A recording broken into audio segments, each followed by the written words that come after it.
Bismillah. Assalamualaikum warahmatullahi wabarakatuh. Bismillahirrahmanirrahim. Alhamdulillahi rabbil alamin. Wa bihi nasta'inu ala umurid dunya waddin. Allahumma sholli wa sallim wa barik ala habibina wa syafi'ina sayyidina wa maulana Muhammadin wa ala alihi wa ashabihi wa man tabi'ahum bi ihsanin ila yaumiddin. Amma ba'du. Bismillah, mari teman-teman kita lanjutkan lagi belajar bersama kita, ngaji filsafat kita. Semoga masih semangat, semoga masih kuat untuk istiqomah belajar. Meskipun malam hari ini kita masih dalam suasana keprihatinan, bahkan mungkin agak lebih dalam dari kemarin-kemarin. Karena kabarnya situasi pandemi ini eskalasinya semakin meningkat. Semoga saja teman-teman malam hari ini yang mengikuti ngaji dikaruniai kesehatan oleh Allah. Kalau ada yang mendapatkan ujian dalam bentuk sakit atau kesulitan apapun, semoga diberikan kemudahan dan kesabaran oleh Allah. Yang sedang sehat, sedang lancar hidupnya, yang tidak ada kesulitan apa-apa meskipun harus menjalani hidup banyak di rumah, semoga syukurnya juga tambah banyak. Yang punya kesulitan apapun, termasuk mungkin dikaruniai sakit, semoga juga sabarnya tidak berhenti. Karena apapun yang menimpa kita, peristiwa apapun yang sedang kita rasakan, rumusnya semoga kita tetap ingat bahwa semuanya idealnya bisa membuat kita semakin dekat dan semakin dekat dengan Allah. Jadi baik itu kemudahan maupun kesulitan, kita sikapi dengan cara yang tepat sehingga membuat kita tambah dekat dengan Allah. Yang mendapat kemudahan, syukurnya lebih besar sehingga tambah dekat dengan Allah. Yang mendapat kesulitan, sabarnya lebih besar sehingga tambah dekat juga dengan Allah. Baik, malam hari ini kita ada di sesi terakhir tentang akhlak kepada alam. Malam hari ini kita mencoba menggali kearifan-kearifan lokal, kearifan-kearifan budaya kita sendiri. Kalau kemarin-kemarin kan kita kemana-mana. Ada dari tradisi barat, dari tradisi Islam, Sayyid Hussein Nasr, dari tradisi Sufisme, dari tradisi ekoliterasi gaya Fritjof Capra dan lain-lain. Bulan ini kita dapat banyak sekali wawasan tentang bagaimana bersikap yang tepat terhadap lingkungan sekeliling kita. Nah, malam hari ini kita puncai dengan menggali kearifan kita sendiri, kearifan budaya kita sendiri, wabil khusus budaya Jawa. Ini nyuwun sewu, mohon maaf kalau ada yang sering tanya Pak Faiz itu yang diangkat kok Jawa terus. Ya memang karena basis saya aslinya orang Jawa. Jadi mengkaji budaya Jawa itu seperti menggali diri sendiri. Jadi di antara jalan untuk memahami diri itu kan memahami budaya dan lingkungan di mana tempat kita tinggal. Ketika Allah menetapkan kita lahir di mana, di tempat yang mana, itu kan selalu ada rahasia-rahasia di situ. Maka di antara upaya kita untuk mengenali diri itu ya kita kenali, mengapa sih aku kok harus lahir di Jawa, ada rahasia apa. Nah itulah antara lain yang membuat mungkin saya lebih banyak wawasannya, lebih mudah memahami cara berpikir gaya Jawa. Insya Allah teman-teman yang lain, ini kan mungkin yang mendengarkan tidak hanya dari Jawa, mungkin dari luar Jawa, dari daerah-daerah jauh, semoga juga punya kesadaran yang sama. Bahwa di antara jalan kita untuk memahami diri kita sendiri, kita pahami budaya di mana tempat kita tinggal. Karena budaya itulah yang dulu membentuk kita, yang dihidupkan oleh nenek-nenek moyang kita dulu. Semoga mungkin nanti ada sesi-sesi yang lain, kita angkat juga budaya dari Nusantara yang lain. Tapi untuk malam hari ini kita masih ada di tradisi dan budaya Jawa yang juga punya filosofi, punya nilai-nilai yang sangat berkait dengan akhlak yang tepat dan terpuji di hadapan alam semesta. Malam hari ini kita akan mengangkat salah satu filosofi hidup masyarakat Jawa yang mungkin teman-teman sangat sering mendengarnya, yaitu memayu hayuning bawono. Ini kalau diartikan letterlek itu memayu hayuning bawono itu ya maksudnya mempercantik cantiknya alam semesta, memperindah indahnya alam semesta. Baik, kita mulai. Monggo teman-teman disiapkan ubur rampenya, apa saja yang diperlukan. Kalau yang butuh minum, cemilan silahkan. Yang mau sambil selonjoran, sambil tiduran, butuh bantal kasur, ya mulai ditata. Kita rilekskan diri, tidak harus terlalu tegang, dinikmati saja. Nanti apapun yang nyampe lahir dalam pemahaman kita, itulah rezeki dari Allah. Pemahaman, ilmu, wawasan-wawasan baru yang muncul di kepala kita itu hakikatnya anugerah dan rezeki dari Allah. Maka bismillah, mari kita mulai ngaji malam hari ini tentang memayu hayuning bawono. Bagaimana kearifan Jawa menyikapi alam. Siapa tahu nanti dari filosofi ini kita menemukan kunci-kunci, kita menemukan beberapa jawaban dari problem-problem peradaban yang selama ini kita hadapi. Karena kita itu seringkali mencari jawaban itu keluar, mengejar keluar diri kemana-mana.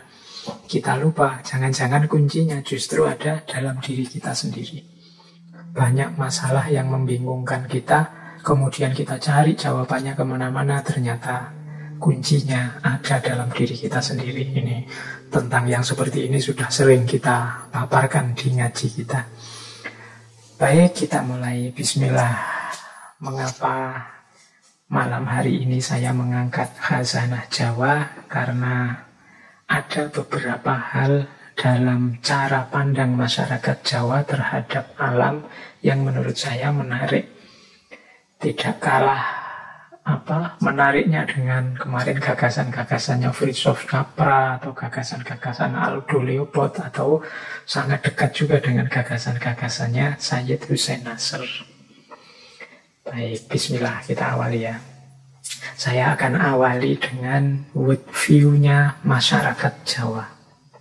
Jadi world view itu berarti pandangan dunia. Bagaimana cara orang Jawa melihat dunia ini, bahkan bagaimana cara dia hidup dengan pandangan dunia itu. Ini namanya world view. Dalam catatan saya, ini saya mengambil beberapa referensi, baik kajian-kajian tokoh-tokoh dari Indonesia sendiri maupun dari luar yang meneliti budaya Jawa. Dalam catatan saya setidaknya ada 7 gaya hidup orang Jawa. Yang ini bisa dikatakan world view-nya. World view itu cara orang Jawa melihat dunia. Ciri yang pertama, orang Jawa itu orientasinya pasti ketuhanan. Jadi ketuhanan itu berarti dalam sejarahnya masyarakat Jawa itu hakikatnya selalu punya Tuhan. Ya, kalau bahasa agama selalu beriman, selalu punya kepercayaan kepada apa yang dianggap diposisikan sebagai Tuhan. Bahkan sejak sebelum masuknya agama-agama yang kita kenal hari ini, masyarakat Jawa itu sudah punya keyakinan adanya sesuatu yang maha besar, maha luar biasa yang hari ini kita sebut Tuhan. Jadi world view masyarakat Jawa yang pertama itu world view ketuhanan. Makanya kita punya Pancasila yang sila pertama itu ketuhanan, yang dalam sejarahnya selalu kita diceritai bahwa Pancasila itu digali dari budaya bangsa kita sendiri. Ya tidak salah, karena memang misalnya masyarakat Jawa ini basis hidupnya sejak awal ya ketuhanan ini. Jadi kalau mengikuti basis worldview kita, ya orang Jawa itu ya rasanya tidak pantas, tidak sesuai kalau dia misalnya punya gaya ateis, apa punya gaya agnostik, anti Tuhan. Itu rasanya tidak nyambung dengan identitas genuinnya yang dulu dikembangkan oleh nenek moyang bangsa Jawa, yang selalu saja percaya pada Tuhan dan berketuhanan. Ini ciri yang pertama. Ini boleh dibaca dalam sejarah-sejarah. Atau kalau teman-teman mau ya di babat-babat itu selalu narasinya manusia yang utama itu manusia yang beriman, percaya, dan menomorsatukan Tuhan dalam hidupnya. Worldview yang kedua, ini saya pakai istilah takdir. Biasanya di serat-serat, di babat-babat itu pakai istilah rilo dan rimo. Jadi orang Jawa itu menyikapi apapun yang terjadi, fenomena apapun yang oleh Allah ditakdirkan muncul untuk diterima dan direlakan. Jadi ini pandangan, ya kalau dalam bahasa agama jadinya pandangan tentang takdir, tentang kenyataan hidup. Banyak kalau teman-teman menggali serat, menggali babat-babat, menggali naskah-naskah kuno, itu banyak sekali anjuran untuk rilo dan nerimo. Jadi rela dan menerima apapun keputusan Tuhan terhadap hidup ini. Ini mungkin perlu dilanjutkan, rela dan nerima ini bukan berarti pasrah diam saja. Rela dan nerima ini mungkin lebih pasnya diartikan sebagai pengakuan terhadap kenyataan yang memang sudah terjadi. Banyak orang yang menyangkal, denial. Jadi denial itu misalnya sudah jelas dia sakit, tidak mau ngaku dia sakit. Akhirnya karena tidak ngaku sakit, tidak mau berobat. Ya akhirnya sakitnya tambah parah. Ini namanya denial. Orang yang menyangkal kenyataan. Sudah jelas salah, tidak mau ngaku salah. Nah itu biasanya terus ya tidak mungkin ada perbaikan, wong dia tidak mau ngaku salah. Jadi kalau lemah ya ngaku saja lemah, tapi kan bukan berarti terus pasrah saja. Ketika sudah menerima kenyataan diri, wah saya ini lemah, berusaha untuk jadi kuat. Wah saya kok salah ya, diakui bahwa saya ini memang salah, tapi kemudian berusaha untuk memperbaiki diri. Jadi menerima situasi, rela dengan situasi bukan berarti pasrah, tidak mau berjuang lagi. Ini dua hal yang berbeda. Jadi aspek worldview yang kedua ini adalah idealisme orang Jawa untuk selalu nerimo dan rilo. Kita terima dulu, kita akui dulu kenyataan hidup kita. Baru setelah itu kita idealkan, kita rumuskan targetnya mau kemana. Nah itu ciri yang kedua.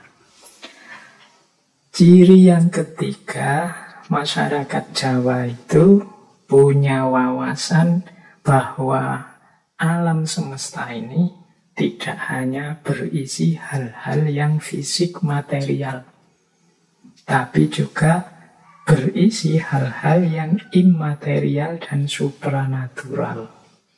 Ini pandangan dunia khas timur sebenarnya. Biasanya dibedakan dengan pandangan dunia gaya barat. Kalau orang barat itu sering disebut, barat modern khususnya, cara berpikirnya positivistik. Hanya percaya alam yang bisa dilihat, bisa diakses oleh panca indera. Yang tidak bisa diakses dianggap tidak ada gunanya, dianggap omong kosong saja. Nah dunia timur termasuk Jawa, sebenarnya juga termasuk dalam agama kita, Islam, itu menerima tidak hanya alam fisik tapi juga alam metafisik. Kalau dalam bahasa Arab ya sering alam metafisik ini disebut alam ghaib.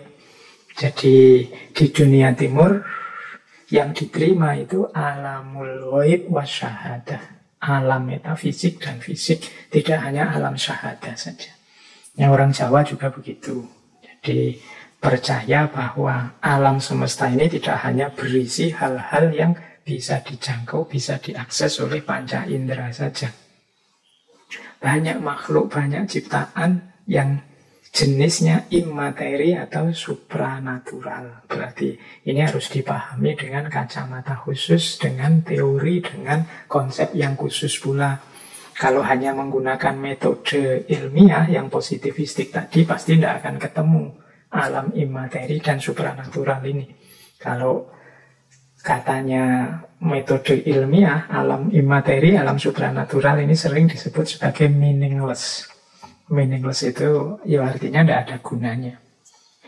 Nah, yang keempat, masyarakat Jawa itu kecenderungannya tidak hanya suka pada yang formalistik atau ritual-ritual, aktivitas-aktivitas fisik saja, tapi menyukai juga hal-hal yang sifatnya dalam, aspek rasa, aspek hakikat, yang sejenis-jenis ini.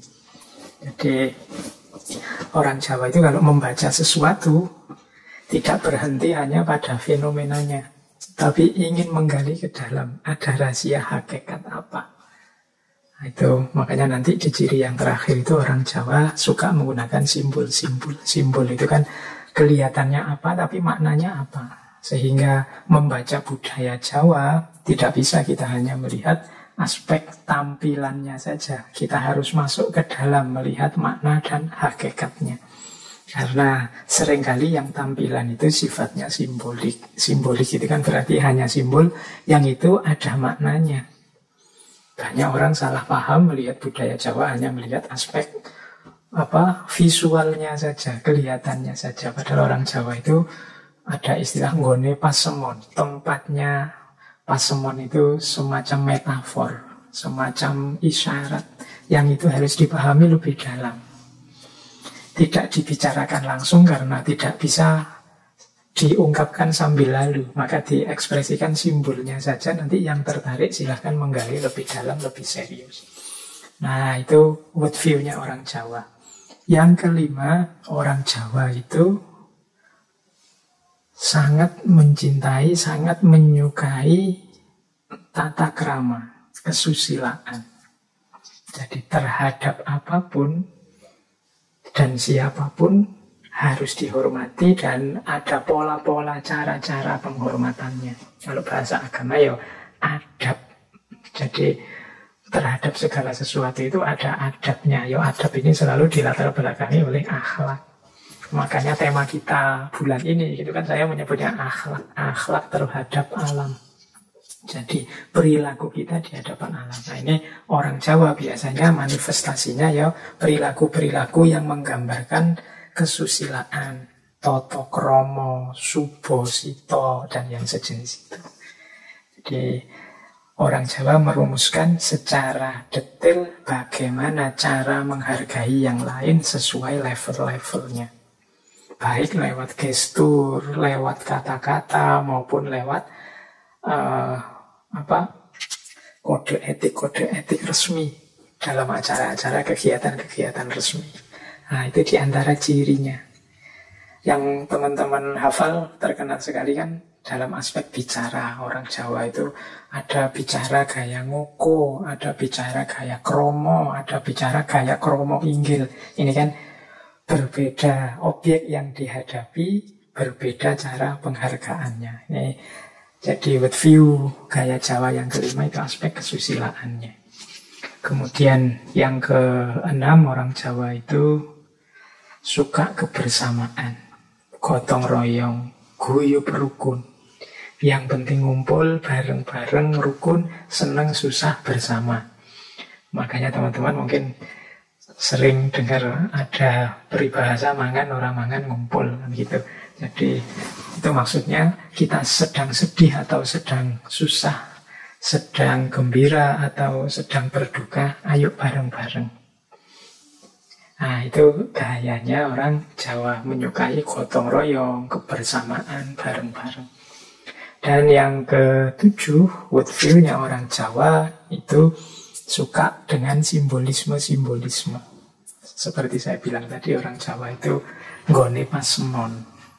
Kadang-kadang ingin mengungkapkan sesuatu pakai isyarat-isyarat, ingin menyatakan sesuatu menggunakan simbol-simbol. Ini banyak dulu dilakukan oleh nenek moyang kita, termasuk para wali ketika mengajarkan Islam pada masyarakat itu kan juga pakai simbol-simbol, karena mereka tahu orang Jawa itu tempatnya simbol-simbol. Jadi tidak bisa ekspresi-ekspresi budaya Jawa itu hanya dibaca di level tampilannya saja. Kalau di level tampilannya saja mungkin kita bisa salah paham, nanti bisa nuduh macam-macam. Mungkin budaya Jawa tidak manusiawi lah, atau tidak agamis lah, atau tidak apalah. Itu mungkin karena kita membacanya hanya di level simbolismenya, tidak masuk sampai ke dalam. Nah, dengan 7 world view inilah nanti orang Jawa menyikapi alam dan dunia sekelilingnya. Sampai di sini mungkin sudah bisa dibayangkan gaya seperti apa yang akan dihidupkan oleh masyarakat Jawa berhadapan dengan alam semesta. Kalau teman-teman kembali ke minggu lalu ketika kita belajar Sayyid Hussein Nasr, inilah sebenarnya yang oleh Sayyid Hussein Nasr disebut kearifan perennial. Ini yang disebut tradition. Jadi kearifan lama yang oleh orang modern sering disisihkan, dilupakan. Dianggap mungkin tidak ilmiah, dianggap mungkin tidak masuk akal, dan lain sebagainya. Padahal di balik worldview ini tersimpan solusi-solusi dari banyak problem peradaban kita hari ini. Baik, kita lanjutkan. Nah, dari situlah nanti muncul antara lain konsep mamayu hayuning bawono. Seperti saya bilang tadi di awal ya, memayu hayuning bawono itu, memayu artinya mempercantik. Hayuning, hayu itu ya hayu artinya cantik, memayu dan hayu itu dari akar kata yang sama. Mempercantik, cantiknya bawono. Bawono itu artinya alam. Jadi alam semesta ini sudah teratur, rapi, indah. Sudah ada pola-polanya sendiri dan dia sudah sangat indah. Memayu hayuning bawono berarti keindahan alam tadi pertahankanlah. Ya kalau bisa tingkatkanlah. Kehadiran kita sebagai manusia semoga bisa menambah indahnya alam. Jadi keberadaan kita di alam semesta ini, kehadiran kita di tengah-tengahnya, semoga nambah cantiknya alam. Jangan sampai sebaliknya, alam yang sudah indah, sudah rapi, sudah tertata itu, begitu kita hadir di dalamnya malah jadi kacau. Ini sudah diwanti-wanti dulu oleh para malaikat ketika Allah menurunkan Adam ke bumi, kan malaikat khawatir. Ataj'alu fiha mayyufsidu fiha wa yasfikud dima. Ya Allah, apa engkau akan menjadikan Adam ini, anak Adam dan anak cucunya sebagai khalifah yang nantinya hanya akan merusak dan mengalirkan darah? Nah, semoga tidak ke sana. Ini komplainnya malaikat ini kita posisikan saja sebagai peringatan bagi kita. Semoga kita tidak hanya jadi variabel yang merusak. Yo, minimal kita mempertahankan kecantikan dunia, syukur-syukur bisa menambah kecantikannya. Nah, nanti memayu ini sifatnya ada unsur pasifnya, ada unsur aktifnya. Yang unsur pasifnya itu berarti yang pertama, jangan mengubah tatanan pakem, atau kalau dalam agama ya sunnatullahnya. Jadi porsi dan proporsi alam dan mekanismenya itu sudah pas, sudah cocok. Diciptakan Allah justru untuk kesejahteraan kita manusia. Tolong kalau bisa dipertahankan, jangan diubah. Yang kedua, jangan mengganggu keselarasannya. Ini lanjutannya tadi ya. Tidak mengubah dan tidak mengganggu keselarasannya, biar tetap harmonis. Yang ketiga, kalau ini sifatnya aktif, jangan membuat konflik baru. Ini kehadiran kita jangan jadi variabel masalah. Karena seringkali manusia itu di tengah alam posisinya hanya troublemaker. Selalu bikin masalah, selalu bikin masalah. Karena memang yang mungkin nyeleweng dari keharusan perilaku itu manusia. Kalau makhluk selain manusia kan pakem. Jadi apa yang ditetapkan itu yang dijalankan. Binatang, tumbuhan, apapun yang bukan manusia itu menjalani sunnatullahnya, jalan hidupnya masing-masing secara paket, pakem, tidak mungkin ditawar, tidak mungkin berubah. Yang bisa nawar, mengubah-ubah itu manusia. Makanya kalau dalam Al-Quran itu waktu gunung-gunung, waktu lautan ditawari untuk menjadi khalifah sebagai manusia, mengemban amanat dari Allah di muka bumi, tidak ada yang mau. Semuanya, kalau bahasanya Al-Quran, fa'abaina ayyahmilnaha. Semuanya enggan. Mengapa? Karena berat. Lebih enak kalau nggak diberi amanat. Itu kalau bahasa mengikuti ayat tadi. Jadi kalau nggak diberi amanat itu kan berarti ya sudah, jalan saja apa adanya, tinggal menjalani sesuai paketnya, sesuai pakemnya. Karena tidak mungkin punya inisiatif untuk berubah atau berbeda. Tapi yang mau menerima amanat menjadi khalifah ini manusia. Nah, manusia kemudian punya banyak potensi dalam dirinya, banyak fasilitas yang diberikan oleh Allah, tapi juga dia harus pintar-pintar menggunakannya. Kalau tidak, akan blunder, merusak alam, dan juga pada akhirnya pasti merusak dirinya sendiri. Itulah mungkin maksud dari memayu hayuning bawono secara etimologis, bahwa kita ini, kehadiran kita di muka bumi, semoga tidak hanya jadi troublemaker. Syukur-syukur manusia itu bisa jadi problem solver di muka bumi. Problem solver itu dia yang hadir mengatasi masalah-masalah. Baik, kita lanjutkan. Nah, untuk memahami lebih dalam tentang filosofi memayu hayuning bawono ini, perlu kita perdalam lagi bagaimana cara masyarakat Jawa memahami alam. Kalau tadi kita sudah paham secara etimologinya, sekarang kita masuk ke kosmologi. Kosmologi itu pandangan tentang alam khas masyarakat Jawa. Yang pertama, orang Jawa itu membaca alam itu punya dua kategori. Yang pertama ada jagat gumelar. Yang kedua ada jagat gumulung. Jagat gumelar itu makrokosmos. Kalau jagat gumulung itu mikrokosmos.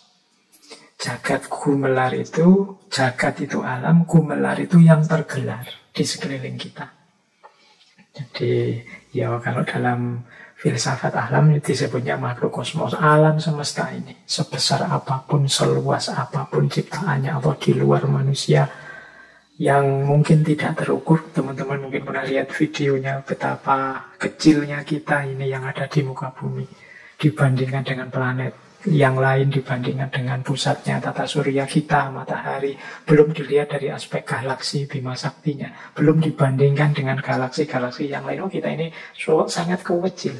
Itu makrokosmos, jagat gumelar. Nah, selain jagat gumelar ada jagat gumulung. Jagat gumulung itu mikrokosmos. Apa jagat gumulung itu? Ya, jagat gumulung itu diri kita sendiri. Dalam diri kita ada seluruh unsur alam semesta. Dalam diri kita ada kualitas-kualitas yang setara dengan makrokosmos. Ya kalau secara kuantitas pasti tidak, tapi kualifikasi diri kita itu setara dengan makrokosmos. Jadi jagat gumelar dan jagat gumulung. Kita ini cerminan dari alam semesta sekaligus bagian dari alam semesta. Jadi makrokosmos itu ada dalam diri kita, sekaligus kita ada di dalam makrokosmos. Nah, ini cara memahami dialektika antara mikrokosmos dan makrokosmos. Jadi orang Jawa melihat hidup ini ada dua kategori, yaitu kategori jagat gumelar dan jagat gumulung. Nah, dari situ kemudian muncul pandangan selanjutnya tentang skalanya. Nanti kalau ini yang tentang buwononya. Nah, bagi orang Jawa, skala besarannya alam semesta itu ada ranking-rankingnya. Jadi secara skala alam semesta itu ada 3 level. Alam semesta dalam arti buwono. Yang pertama ada buwono alit. Buwono alit itu berarti semesta yang kecil. Ada buwono agung. Buwono agung itu semesta yang besar. Kemudian ada pula buwono langgeng. Buwono langgeng ini semesta yang abadi. Buwono alit itu berarti diri kita pribadi, ya termasuk keluarga dekat. Itu buwono alit, dunia kecil. Nah, kalau buwono agung ini dunia besar. Dunia besar itu ya masyarakat, bangsa, negara, dunia internasional. Ini namanya buwono agung. Dunia secara besar, secara makro. Makanya namanya makrokosmos tadi. Tapi jangan lupa, tadi kan masyarakat Jawa itu wawasannya juga memasukkan alamul ghaib. Nah, ada pandangan tentang buwono langgeng. Langgeng itu abadi. Alam yang abadi. Ini ranahnya pasti ranah metafisik. Tapi ini yang dimaksud adalah buwono langgeng itu alam akhirat. Alam ilahiyah. Hidup sesudah mati. Makanya kalau ada orang meninggal itu ada istilah kembali balik nang zaman kelanggengan. Kembali pada keabadian. Nah, ini ada 3 alam yang diyakini oleh masyarakat Jawa dari sisi skalanya. Skala itu berarti ukurannya. Ada buwono alit, ada buwono agung. Buwono alit, buwono agung itu berarti skala dari sisi ruang. Ada buwono langgeng. Buwono langgeng itu dunia yang abadi, yang dimaksud alam akhirat. Ini skala dari sisi waktu. Waktu kelanggengan berarti waktu keabadian. Jadi alam semesta itu ada jagat gumelar, jagat gumulung, ada buwono alit, buwono agung, dan buwono langgeng. Baik, itu kosmologinya. Ini kalau diperdalam sebenarnya menarik bagaimana kita menjelajahi alam. Sebagaimana dulu kemarin, minggu lalu di tasawufnya Sayyidus Nasr itu juga ada alam macam-macam. Alam malakut, alam jabarut, alam lahut, alam nasut, dan lain sebagainya. Jadi dunia timur punya wawasan yang lebih beragam, variatif tentang alam. Agak berbeda dengan Barat modern, seperti yang dikritik oleh Sayyidus Nasr kemarin, yang diterima hanya alam fisik saja. Baik, sekarang kita masuk ke ekologinya. Pandangannya masyarakat Jawa terhadap alam. Ini di catatan saya ada beberapa pandangan. Ini yang nanti menjadi dasar perilaku ekologisnya masyarakat Jawa. Yang pertama, seperti saya bilang tadi, masyarakat Jawa itu memposisikan manusia dengan alam semesta sekelilingnya sebagai mikrokosmos dan makrokosmos. Mikrokosmos itu diri kecil, dunia kecil, makrokosmos itu dunia besar di sekeliling kita. Tadi saya bilang, dalam mikrokosmos ada makrokosmos. Dalam diri kecil atau manusia ada alam semesta. Karena unsur-unsur alam ada dalam diri kita. Nah, sebaliknya manusia juga bagian dari makrokosmos. Manusia bagian dari makrokosmos itu berarti kita harus sadar posisi kita sebagai bagian dari alam semesta. Ini lagi-lagi untuk mudahnya kita bandingkan dengan Barat modern yang lebih suka memposisikan manusia itu di atas alam. Yang punya power lebih menjadi penguasa, yang punya hak untuk melakukan apapun kepada alam. Nah, itu berarti melupakan aspek bahwa kita ini bagian dari mikrokosmos.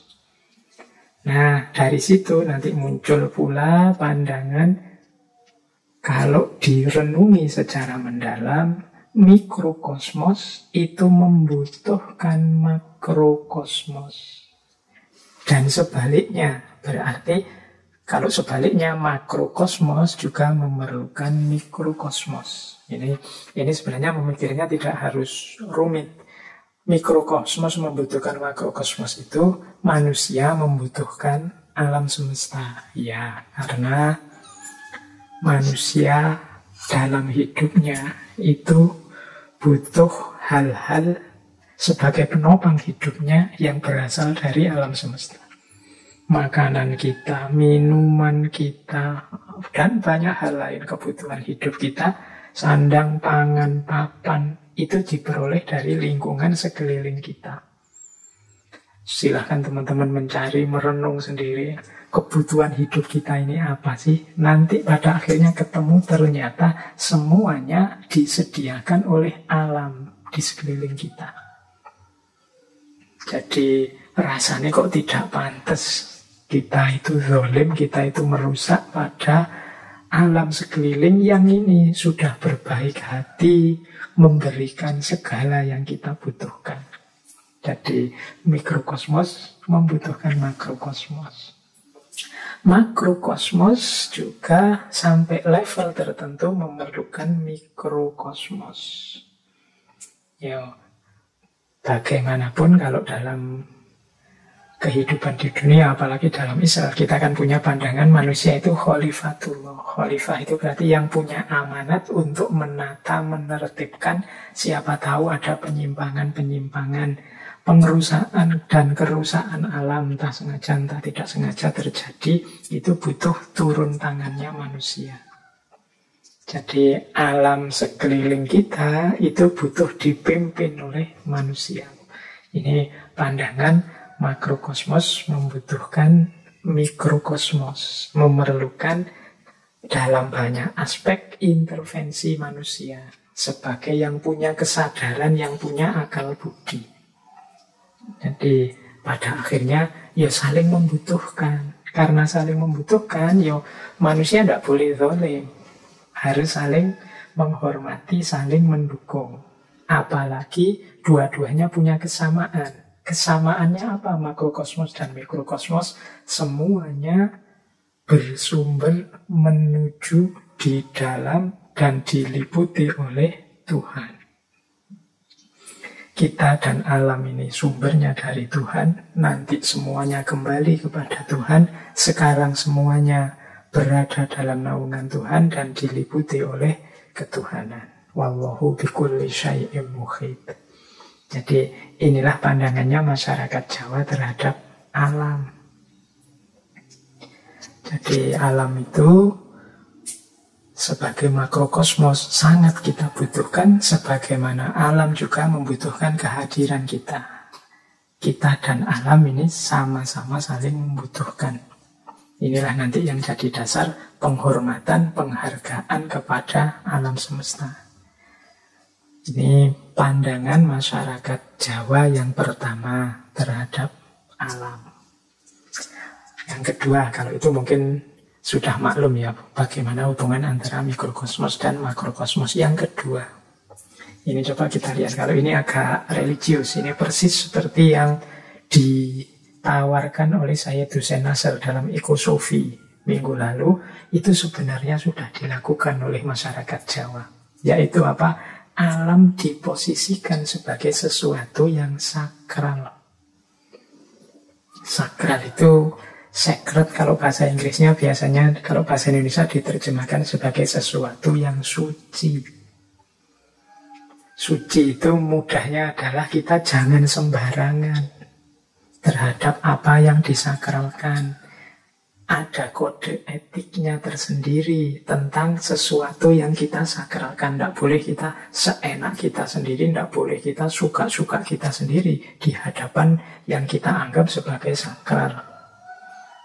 Ya mudahnya kalau teman-teman misalnya mau ke masjid itu, biasanya ada tulisan suci itu, batas suci. Begitu ada tulisan batas suci itu kan kita tidak boleh sembarangan lagi. Sandalnya harus dilepas, ya kan?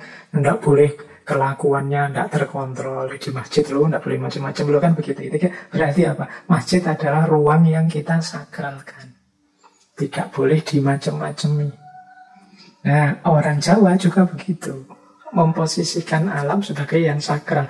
Bahkan Jawa kuno, Jawa lama, termasuk nanti dengan Jawa-Jawa sebelum hadirnya Islam itu kan, bahkan semua benda alam yang di langit maupun yang di bumi itu kan dipandang secara personifikasi. Jadi teman-teman mungkin masih ingat ada istilah dewa matahari, ada istilah dewa bumi, ada istilah dewa rembulan, Sang Hyang Suryo, Sang Hyang Bayu, Sang Hyang Condro. Setiap fenomena alam, gejala alam itu dalam tanda petik dipersonifikasikan sebagai dewa. Jadi dipandang sebagai sesuatu yang sangat sakral, tidak boleh sembarangan. Misalnya juga kita kenal kalau hari ini misalnya untuk urusan laut, kita sebut ada penguasanya, Ibu Ratu Kidul. Atau untuk urusan padi dan bumi kita kenal Ibu Dewi Sri. Nah, ini memposisikan alam sebagai yang sakral. Ini yang oleh Syed Hussein Nasr minggu lalu, manusia hari ini itu perlu melakukan resacralization of nature. Karena Barat modern cenderung melakukan desacralization of nature. Ya mungkin ada yang keberatan, itu kan versi agama lama Pak, dengan dewa-dewa dan macam-macam. Kita kan tidak percaya yang seperti itu. Ya boleh kan, tidak harus percaya Sang Hyang Suryo, Sang Hyang Condro. Tapi penghargaan, penghormatan kepada alam semesta kan bukan sesuatu yang terlarang dalam agama. Jadi penghargaan, pensakralan itu kan berarti jangan macam-macam, jangan sembrono, jangan menzolimi, mengacak-acak, merusak. Hati-hati, dijaga perilakunya. Sebagaimana kalau tadi saya ilustrasikan waktu kita masuk masjid itu kan dijaga perilakunya. Di situ ada batas suci, sandalnya dilepas, ngomongnya diatur, dan lain sebagainya.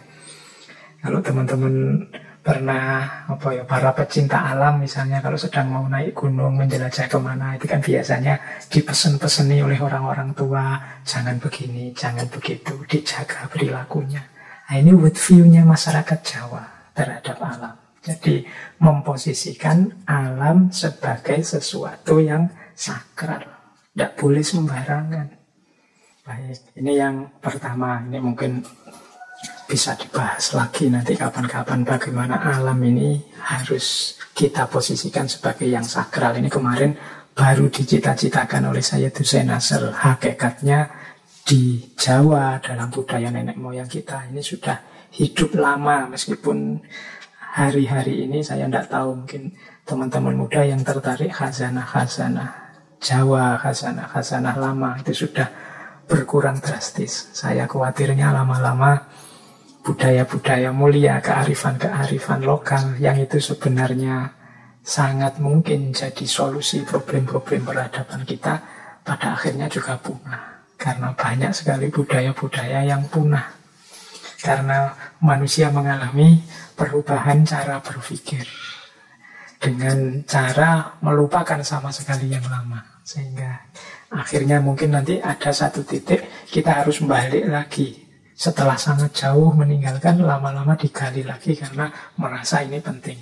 Semoga yang seperti itu tidak terjadi. Jadi bareng-bareng mari kita hidupkan, mari kita kenali lagi kearifan-kearifan dari nenek moyang kita. Baik, itu yang pertama, alam sebagai yang sakral. Nah, yang kedua, ini mungkin cara-cara orang Jawa menghormati alam. Ada pandangan di kalangan masyarakat Jawa, alam itu, lingkungan sekeliling kita, semesta sekeliling kita itu hakikatnya ya kita, keluarga. Jadi seperti kemarin ya Aldo Leopold dan kawan-kawan yang mendefinisikan ekosistem itu yang menjadikan kita menganggap keluarga tidak hanya manusianya, tapi juga alam semesta sekeliling kita, lingkungan sekeliling kita itu adalah keluarga kita. Nah, ini di kalangan masyarakat Jawa itu praktek-praktek seperti ini itu sudah jalan lama. Mungkin teman-teman pernah dengar istilah Bopo Angkoso, Ibu Pertiwi. Jadi langit adalah bapak dan bumi adalah ibu. Oh, itu persis seperti ideal untuk menjadikan lingkungan kita ini sebagai keluarga. Kemarin di para filosof barat diimpi-impikan agar orang itu menganggap lingkungan ini seperti keluarga sendiri. Sejak dulu masyarakat Jawa ya sudah menganggap pertiwi atau bumi ini sebagai ibu, langit ini sebagai angkasa. Ya, berarti jangan dicemari, jangan dirusak, jangan dijajah, dirajah, diperkosa. Karena dia ibu kita sendiri, bapak kita sendiri. Mungkin juga teman-teman pernah dengar istilah kakang kawah, adik ari-ari. Itu kan sehubungan dengan kelahiran kita. Ikut juga lahir kakang kawah, adik ari-ari. Itu meskipun masa yang seperti itu kakak, yang seperti itu adik. Tapi ada filosofinya. Kapan-kapan kita bahas itu ya. Karena kita waktunya agak terbatas untuk bahas filosofi ini. Tapi setidaknya bayangkan yang seperti itu disebut bapak, disebut ibu, disebut kakak, disebut adik.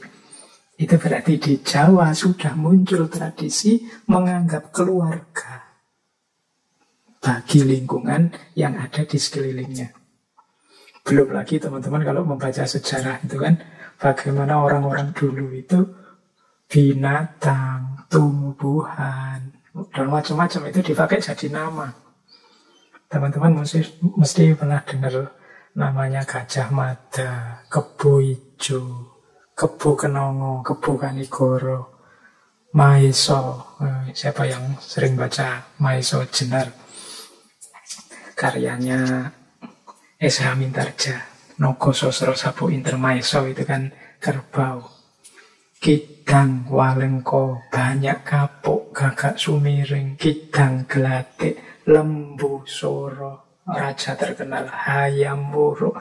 Ini kan nama-nama binatang.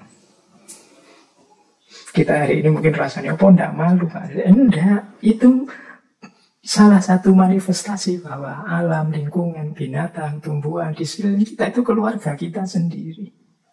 Maka menggunakan nama ini justru nanti ini simbol-simbol kekuatan, kualifikasi, kejayaan, impian tertentu. Karena di balik nama itu kan selalu ada cita-cita. Ketika tata nama semacam ini yang diambil, berarti paling tidak mereka memahami alam sekelilingnya, binatang-binatang itu di level, kalau bahasa kita di filsafat ini, di level hikmah. Diambil rahasia-rahasia kebaikannya yang bisa dihidupkan, dipelajari oleh manusia. Mungkin dari misalnya Gajah Mada diambil aspek yang besar, yang kokoh, yang tidak tergoyahkan. Mungkin dari hayam wuruk, mungkin dari aspek kejantanannya, dan lain sebagainya. Jadi ini menunjukkan kesadaran bahwa ada banyak yang bisa dipelajari, ada banyak yang bisa diambil hikmah dari alam sekeliling kita. Nah, jadi itu sama konsepnya. Alam diposisikan sebagai keluarga. Bahkan tidak hanya binatang, tumbuhan, benda-benda pun begitu dihargai oleh orang Jawa. Teman-teman mungkin pernah dengar istilah kiai atau kiai ini yang untuk benda, mungkin untuk keris, mungkin untuk baju, mungkin untuk benda kesayangan apa akik lah, apa-apa lah. Itu kan kadang-kadang diberi nama. Kalau dirasa ada khasiat tertentu kadang disebut kiai. Kiai ini. Kiai pleret, nama tombak. Nanti kiai apa, nama tombak, keris. Ada Kiai Nogo Sosro, Sabu Inten, dan lain sebagainya. Ini kan untuk benda-benda, untuk barang-barang.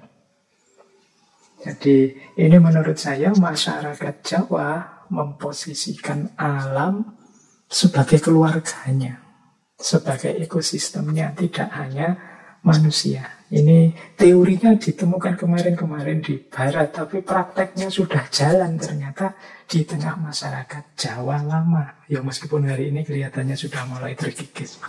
Sudah jarang kan teman-teman ketemu tata nama yang seperti ini hari ini. Mungkin hari ini kita seperti orang Barat kalau melihat binatang, ya dilihat aspek binatangnya saja. Tidak melihat bahwa setiap makhluknya Allah itu ada keistimewaan-keistimewaannya sendiri yang itu bisa jadi pelajaran bagi kita manusia. Nah, jadi ini menurut saya penting.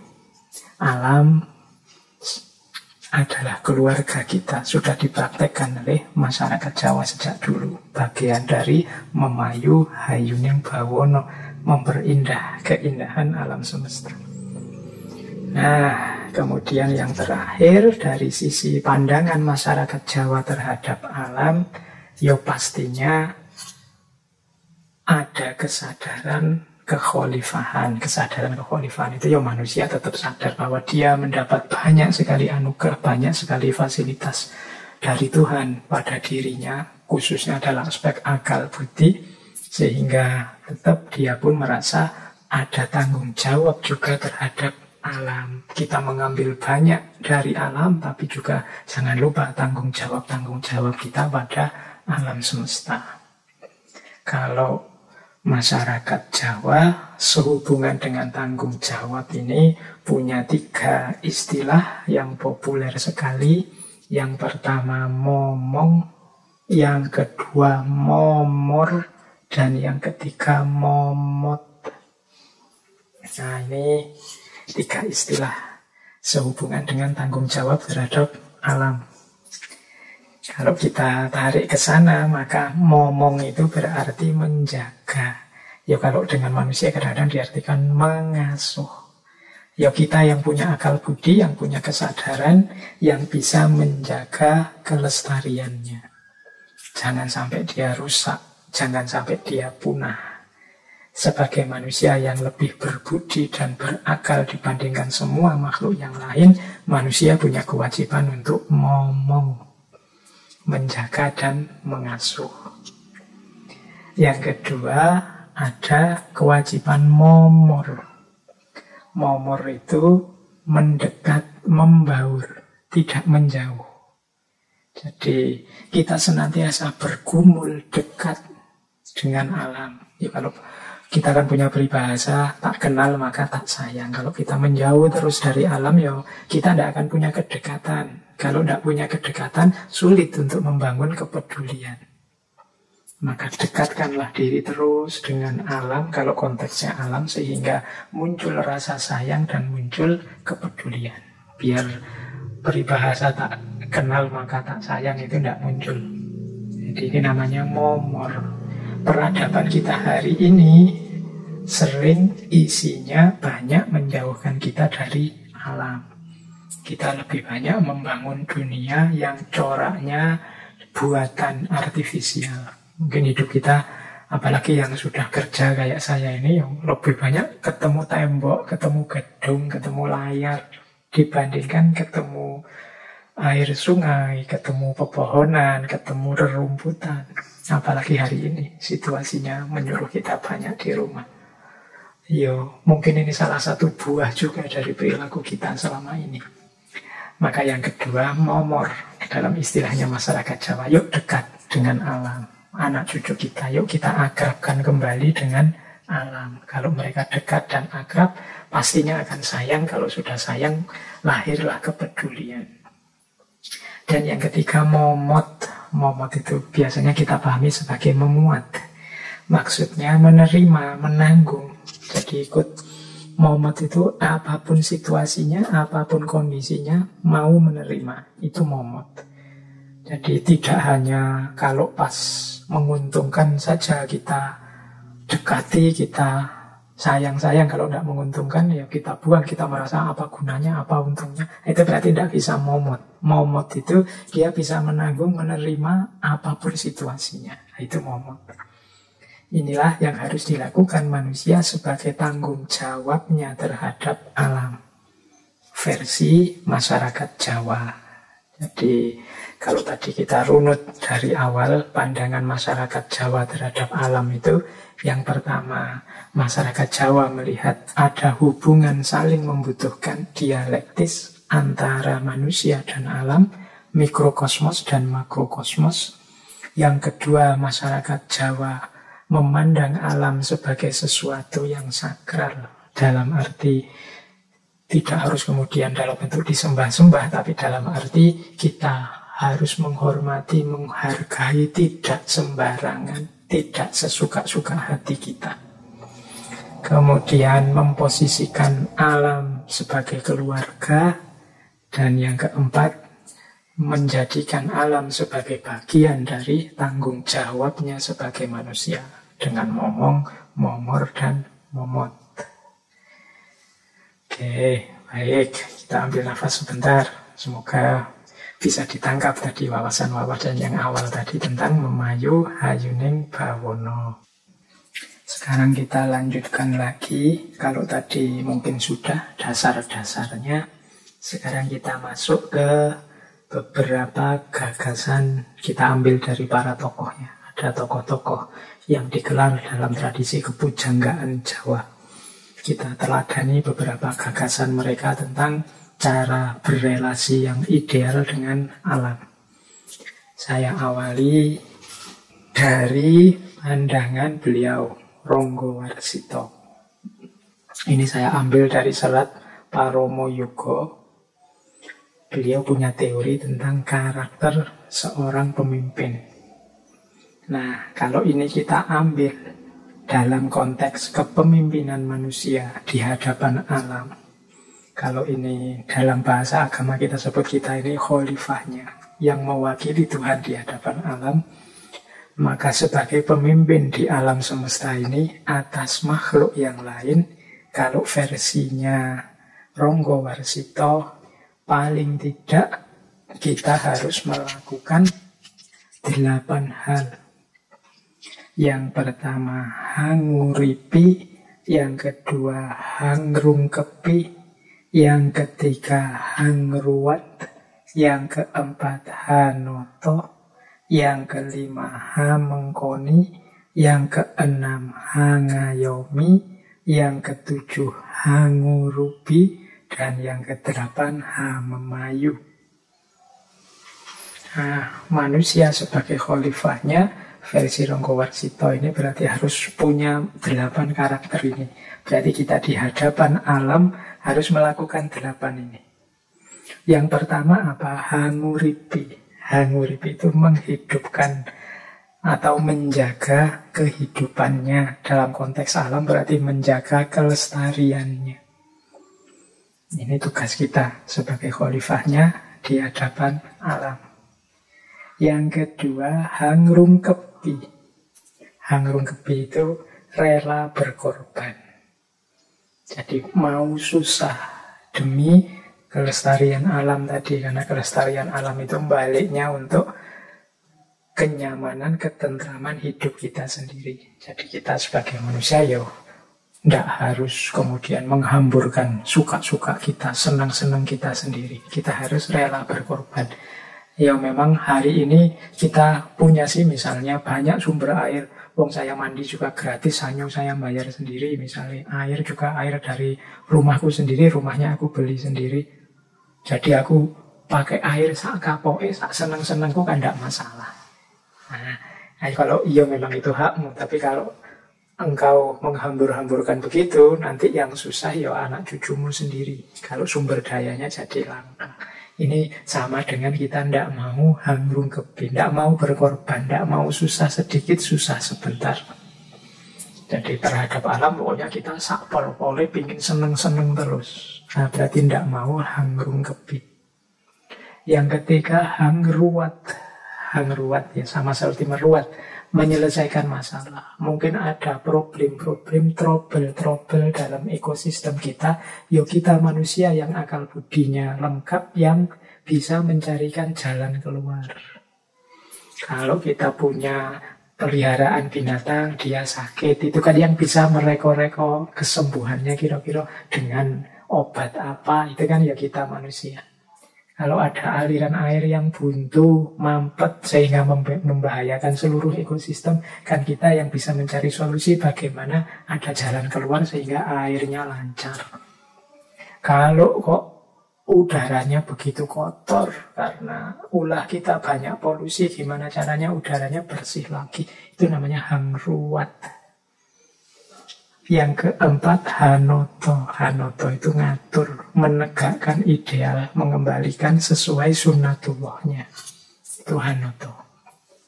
Ya manusia yang bisa mengawasi. Kemudian hamengkoni. Hamengkoni itu menjaga. Hangayomi. Mengayomi itu ya mengayomi, memenuhi kebutuhan. Ada dalam banyak kasus nanti, dalam banyak hal ya manusia yang punya inisiatif, punya akal budi yang bisa mempersiapkan apa yang diperlukan di tengah ekosistem ini. Kemudian hangurubi itu menyalakan, menggelorakan, mengembangkan.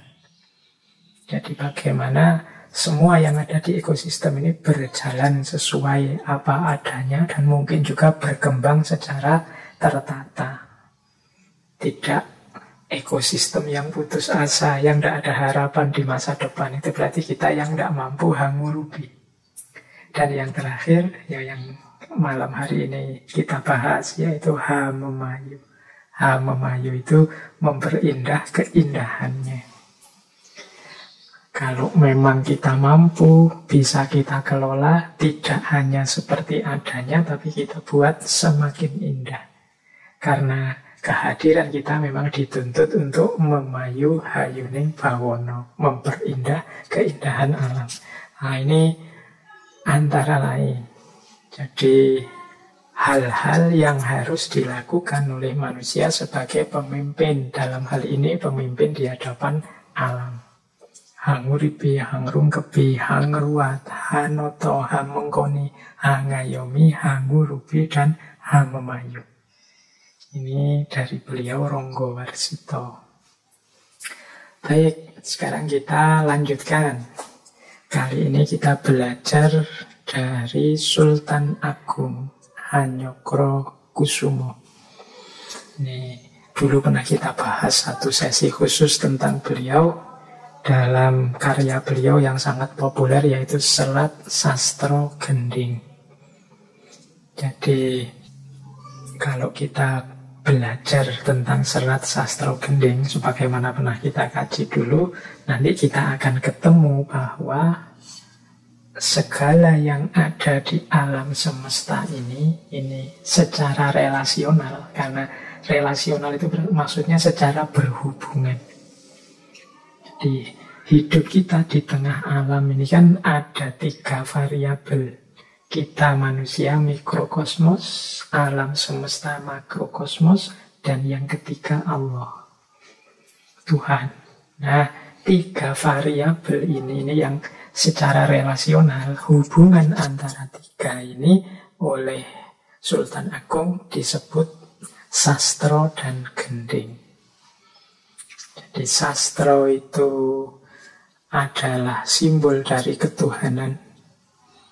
Sementara gending itu simbol manusia dan alam semesta. Nah, 3 hal ini harus selaras, sastro dan gending. Gending, ini kan kalau kita mengartikan letterlek, ini kan seperti lagu, musik. Jadi instrumen. Itu kan gending. Nah, gending ini simbol manusia dan alam. Yang 2 hal ini punya orientasi kepada Tuhan. Perjalanannya, kalau pakai bahasa agama, arahnya harus pada Tuhan atau pada Allah. Jadi alam semesta dan manusia, arah perjalanannya menuju Allah. Ini 3 hal yang sifatnya dialektis, ini nanti yang dibahas di Sastro Gending. Nah, hubungan manusia dengan alam, ini yang tadi saya sebut gending. Gending itu kan instrumen musik. Berarti apa? Kalau diibaratkan dengan gending, berarti konotasinya dia harus seimbang, selaras, dan harmonis. Sama seperti instrumen. Instrumen itu kan ada banyak alat musik yang ditabuh bareng-bareng, itu kan butuh selaras dan seimbang. Mungkin ada gitarnya, ada keyboardnya, ada tamborinnya, mungkin dangdut ada ketipungnya, ada kendangnya, dan ini kan ditabuh bareng jadi instrumental. Ya kalau gending karawitan mungkin ada bonang, ada kenong, ada gong, ada kendang. Itu kan nanti dari situ muncul tetabuhan atau gending. Nah, sastro dan gending ini kan variabel-variabel dalam hidup. Kalau gending sudah harmonis, insya Allah perjalanan kita menuju Allah juga lurus. Jadi selaras. Gending yang selaras lah yang bisa berorientasi ilahiyah. Sastronya berarti benar. Nah, dalam teori sastro gending ini berarti tugas kita sebagai manusia adalah menjalin hubungan yang ideal dengan alam. Hubungan yang ideal dengan alam membuat kita mudah mengarahkan orientasi kepada Tuhan. Kalau hubungan dengan alam rusak, alam semesta kehilangan ritme harmonisnya, ya yang terjadi kekacauan-kekacauan. Kekacauan-kekacauan dalam hidup ini membuat kita semakin jauh dari orientasi ilahiyah. Ya, bagaimana kita bisa berjalan mendekat kepada Tuhan kalau kehidupan kita di dunia ini kacau balau. Jadi kita tegak berdiri saja tidak bisa, wong sekeliling kita kacau, apalagi berjalan menuju Allah, menuju Tuhan. Maka itu nanti di sastro gending itu Sultan Agung ada satu bait yang menyatakan seperti ini. Pramila gending yen bubrah gugur sembahe maring widi. Batal wisesaning salat tanpa gawe ulah gending. Dene ngaran ulah gending tukireng swara linuhung amuji asmaning dat swara saking osik wadi osik mulya wataring cipta surasa. Ini dalam bahasa Indonesianya, maka gending apabila rusak pula peribadatan kepada Tuhan, batal kekhidmatan sembahyang tanpa guna melakukan gending. Adapun tembang gending itu melalui irama yang agung memuji asmalat, irama dari kedalaman rahasia mengendap dalam sukma. Ini sinom bait pertama. Jadi kalau gending, ritme alam, harmoni kita dengan alam semesta rusak, ya hubungan kita dengan Tuhan pasti juga rusak. Kekhidmatan sembahyang juga terganggu, batal.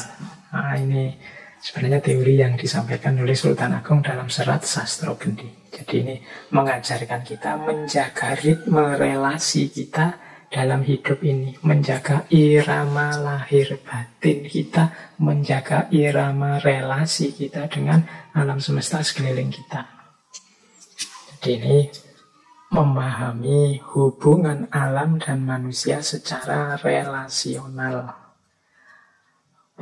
Kita ibaratkan dengan sastro dan gending. Baik, itu tadi kita pinjam dua teori dari Ronggo Warsito dan Sultan Agung. Kita lanjutkan ke aspek memayu hayuning bawono lagi. Nah, nanti ada 3 kunci dalam konsep memayu hayuning bawono ini. Ini ada beberapa peribahasa yang tiga-tiganya ini kunci dari memayu hayuning bawono. Yang pertama, rahayuning bawono kapurba waskitaning menungso. Yang kedua, dharmaning menungso mahanani rahayuning negara. Yang ketiga, rahayuning manungsa dumadi krana kamangnusane. Jadi yang pertama ini kesejahteraan semesta. Yang kedua kesejahteraan negara. Dan yang ketiga kesejahteraan manusia sebagai pribadi. Ini ada hubungannya nanti, ini satu level. Yang pertama, rahayuning bawono kapurba waskitaning manungsa. Kesejahteraan dunia tergantung kewaskitaan manusia. Jadi ini kan tugas kita mewujudkan memayu hayuning bawono. Hasilnya ya rahayu. Rahayunya alam semesta. Rahayunya alam semesta itu cirinya adalah bergantung pada waskitaning manungsa, kewaskitaan manusianya. Waskito itu kalau teman-teman belajar khazanah ilmu Jawa Waskita itu orang yang wawasannya sangat luas, pengetahuannya sangat mendalam, baik tentang masa lalu, masa kini, maupun masa depan. Makanya kadang-kadang secara mudah orang yang waskita itu disebut orang yang bisa membaca masa depan saja. Sebenarnya bukan membaca masa depan, tapi karena wawasannya sangat luas, orang yang waskita ini beliau bisa niteni dari masa lalu untuk memahami masa kini dan meramalkan apa yang nanti terjadi di masa depan dengan melihat gejala-gejala yang ada di masa kini. Oleh karena itu orangnya terus disebut waskita. Jadi waskita itu orang yang kemampuan bacanya luar biasa sehingga dia bisa niteni. Tidak hanya untuk membaca fenomena hari ini, tapi juga untuk meramalkan apa yang akan terjadi di masa depan. Jadi waskita kuwi tegese babagan apa bae titi lan ati-ati marang samubarang kang wis kedaden utawa kang durung kedaden. Nah, alam semesta ini akan rahayu, berarti hamemayu hayu ning bawana sukses ketika manusianya waskita. Berarti manusianya mau membaca, mau belajar, kemudian menghidupkan ilmunya, mewaspadai, hati-hati terhadap perilakunya, sehingga tidak merusak hidup di masa depan. Nah, jadi kuncinya itu berarti kunci memayu hayu ning bawana itu rahayu ning bawana kapurba waskitaning manungsa. Tergantung kewaskitaan kita. Maka jangan berhenti belajar, jangan berhenti membaca fenomena-fenomena alam.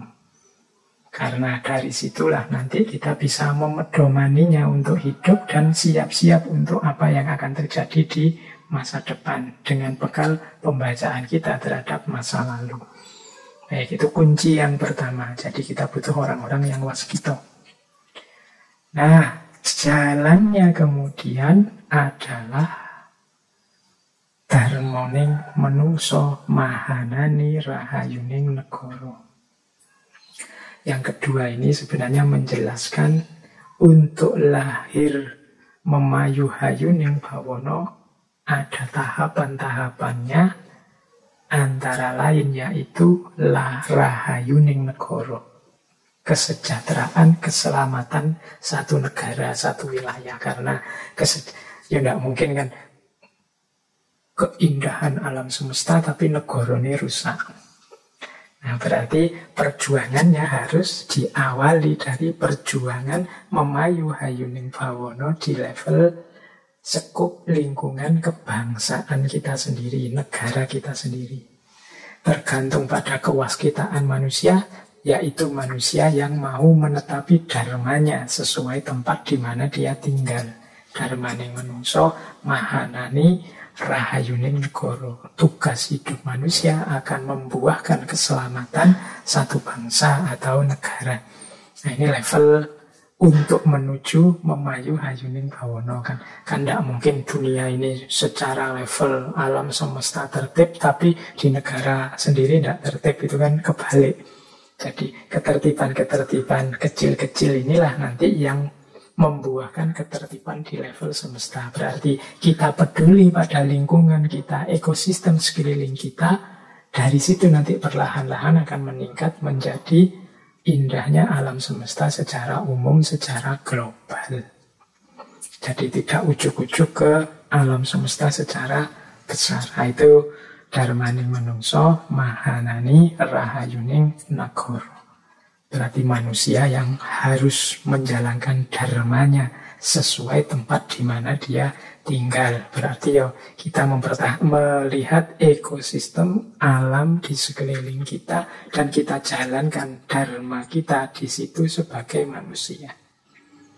Terakhir kuncinya rahayuning manungsa dumati krana kamangnusané. Nah, manusia itu sendiri yang waskita, yang menjalankan dharma, kesejahteraannya, kesuksesannya, kuncinya apa? Kemanusiaannya. Untuk bisa menjalankan tugas-tugas tadi, manusia yang menjalankan dharma sehingga negara sejahtera, lingkungan sekelilingnya semakin indah, sehingga nanti pada akhirnya alam semesta juga indah.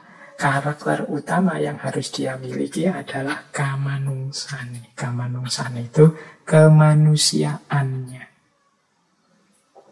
Jadi berarti kalau dalam konteks Jawa kemanusiaannya itu berarti budi pekertinya, toto kromonya, subositonya dan lain sebagainya. Bagaimana dia menjadi manusia yang memiliki karakter manusia dan memanusiakan yang lainnya. Itu kuncinya ada di situ ternyata. Nah, dari 3 pepatah ini berarti ada 3 kunci untuk mewujudkan memayu hayuning bawono. Yang pertama, kewaskitaan, keluasan wawasan, keluasan pandangan keilmuan kita tentang alam. Yang kedua, dharma, kemauan kita untuk bertindak menjalankan tugas. Biar ilmu tidak hanya selesai jadi ilmu, tapi juga kita jalankan, kita hidupkan, khususnya diawali dari lingkungan sekeliling kita. Dan yang ketiga, kemanusiaan. Jadi waskito, dharma, dan kamanungsan, kemanusiaan kita. Itulah kuncinya memayu hayuning bawono. Nah, kita lanjutkan lagi ya. Kalau ini kemudian kita bahas derivasinya. Derivasi itu berarti manifestasinya, perinciannya. Kalau dalam ranah alam, dalam ranah ekologis. Karena membahas memayu hayuning bawono ini kan bisa dari aspek manusianya. Dari aspek manusianya yaitu tadi manusia yang waskito, manusia yang mau menjalankan dharmanya, manusia yang mau menghidupkan kemanusiaannya dengan akhlak moral, tata krama dan lain sebagainya. Kalau dari sisi alamnya, kalau tadi manusianya, ini dari sisi alamnya. Secara alam semesta, secara ekologis, membahas memayu hayuning bawono itu ya bisa diderivasikan. Derivasi itu dirinci, didetail dalam beberapa bab, beberapa bagian kajian. Yang ini masing-masing menjadi tanggung jawab yang ahlinya masing-masing. Misalnya memayu hayuning tirto, memperindah indahnya air. Nah, ini berarti hubungannya dengan air. Memayu hayuning wono, ini berarti hubungannya dengan hutan. Memayu hayuning samudra, ini pasti hubungannya dengan lautan. Memayu hayuning hawa, hubungannya dengan udara agar tidak polusi, tidak tercemar dan lain sebagainya. Memayu hayuning bantolo, ini hubungannya dengan tanah. Memayu hayuning budaya, hubungannya dengan budaya. Dan memayu hayuning manungso, hubungannya dengan manusianya sebagai bagian dari alam. Nah, ini tadi saya sebut masing-masing menjadi tanggung jawab bidangnya sendiri-sendiri. Mungkin bagaimana cara melakukan pelestarian, memperindah bidang kehutanan, ya mungkin yang ahli tentang hutan bisa menjelaskan gimana cara kita melestarikan ekosistem hutan, gimana cara kita tidak mencemari air, lautan, tanah, atau udara.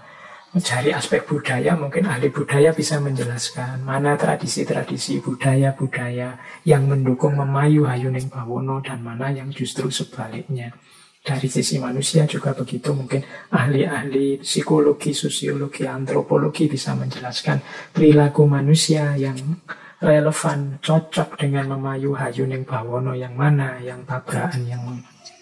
Jadi ini wawasan-wawasan ekologis ini mestinya saya tidak bisa kalau membahas satu-satu, wong saya bukan ahlinya. Seperti apa cara mengkonservasi, melestarikan hutan biar dia sesuai dengan jati dirinya sebelum dirusak oleh manusia. Cara memahami konservasi udara, tanah, air, dan lain sebagainya. Ya semoga ahlinya masing-masing mau untuk berbagi wawasan tentang ini. Karena ini salah satu kunci hidup sejahtera kita di muka bumi.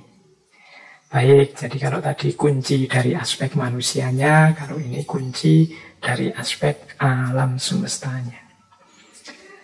Nah, sekarang kita masuk ke strateginya. Strategi kita menghadapi, menjalankan memayu hayuning bawono itu bisa antara lain. Ini hanya antara lain ya, karena kalau sudah strategi itu kan mungkin setiap wilayah, setiap tempat beda-beda. Kalau ini level abstrak saja, secara ideal bisa melakukan namanya trino atau 3N. Trino itu apa saja? Yang pertama adalah niteni. Yang kedua niroake. Yang ketiga nambahi. Nah, jadi kalau ada yang tanya bagaimana caranya memayu hayuning bawono secara praktis, bisa dengan cara niteni, niroake, dan nambahi. Niteni itu mengingat-ingat. Mengingat-ingat itu berarti mengenali, memahami, dan mengingat-ingat. Di dalam budaya Jawa terkenal sekali namanya ilmu titen. Ilmu titen itu ilmu yang mengingat-ingat. Jadi dititeni. Oh, kalau memang ini dan itu variabel yang muncul, besok mesti muncul itu lagi. Nah, itu namanya niteni. Oh, kalau hawanya kayak gini, ini berarti sedang musimnya mau ganti ini. Nah, itu niteni. Orang Jawa punya banyak konsep, banyak teori yang dasarnya niteni ini. Ada misalnya yang luar biasa tentang pranoto mongso. Pranoto mongso itu pemahaman tentang musim. Ini nanti bisa dipakai oleh para petani. Kapan harus mulai tandur, kapan harus jangan nanam padi dulu, kapan hujan turun, kapan panas akan datang. Itu pranoto mongso. Ditulis berdasarkan niteni. Kadang-kadang sampai hal-hal yang unik-unik, sampai detail. Misalnya sampai ilmu tentang firasat dari gejala-gejala tubuh kita. Misalnya itu ada kedutan misalnya. Oh, kalau kedutan maksudnya bagian tubuh yang bergetar. Kalau kedutan di mata kiri isyarat apa? Kalau yang kedutan mata kanan isyarat apa? Kalau yang kedutan telinga kanan, telinga kiri. Ada juga tentang tahi lalat. Kalau orang tahi lalatnya di sini berarti dia apa? Tahi lalatnya di situ dia apa? Yang lebih populer lagi termasuk hitung-hitungan. Ini kalau anak lahir hari apa, bulan apa, tanggal sekian, bulan sekian, itu cirinya ini. Kalau yang wetonnya sekian, cirinya begini. Nanti setelah dihitung-hitung, wah ini kalau anak lahir bulan ini tanggal ini, ketemu bulan ini tanggal ini, itu rasanya kok tidak cocok ya. Nanti wataknya berlawanan ini, nanti tidak langgeng macam-macam. Itu ya semoga lah, setuju tidak setuju. Tapi ini sebagian dari ilmu titen. Ilmu titen itu mengamati dari gejala-gejala yang ada sebelumnya, kemudian dijadikan pemahaman untuk peristiwa-peristiwa selanjutnya. Nah, bisa, karena alam ini kan ada sunnatullahnya. Sunnatullah itu berarti ada pola-polanya. Orang Jawa masuk sampai detail itu yang dititeni sampean. Tapi ya, teman-teman, bisa paling tidak dari aspek niteni ini kita ingat-ingat ya untuk dalam skala-skala umum saja. Misalnya, oh kalau tanaman ini butuh matahari, kalau yang itu tidak butuh kena sinar matahari. Kalau kucingku yang ini makanan kesukaannya ini, kalau dikasih makanan ini dia malah muntah. Itu kan sederhananya begitu ilmu niteni itu. Jadi kita pahami, kita kenali karakter ekosistem di sekeliling kita. Itu namanya niteni. Setelah itu ada niroake. Niroake itu menirukan. Kalau niteni itu kita belajar keluar, kemudian kita ingat-ingat untuk ketepatan sikap kita terhadap apa yang terjadi dari apa yang kita pelajari tadi. Tapi kalau yang kedua ini niroake ini, kita tidak hanya belajar keluar, tapi juga belajar ke dalam tentang diri kita sendiri. Jadi niroake itu ya kita setelah ngerti ilmunya, memedomani, mengikuti, menirukan, mengambil pelajaran untuk diri kita sendiri. Itu namanya niroake. Jadi kan kita juga merupakan bagian dari alam semesta sekeliling kita. Maka kita juga bisa menirukan apa yang dilakukan oleh alam. Ada banyak pelajaran-pelajaran yang bisa kita ambil dari alam. Itu namanya niroake. Nanti ada banyak teori para bujangga misalnya. Kalau ada teori misalnya, teori namanya Astabroto. Teori Astabroto itu teori untuk para pemimpin. Ini nasihatnya Rama pada adiknya Bharata. Jadi pemimpin itu misalnya begini, ini niroake. Ikutilah seperti jalannya matahari. Karena matahari itu selalu memberi semangat dan daya dan kekuatan pada yang di bawahnya. Kalau kamu jadi pemimpin, jadilah pemimpin seperti bumi. Bumi itu selalu jadi tumpuan, selalu jadi sandaran, selalu memberikan apa yang dibutuhkan. Jadilah seperti bintang. Bintang itu berarti pemimpin yang bercita-cita tinggi, yang harus dicapai untuk menggapainya dengan susah payah, dengan tirakat. Jadilah seperti rembulan, memberi cahaya dalam kegelapan, memberi kesejukan, memberi kenyamanan.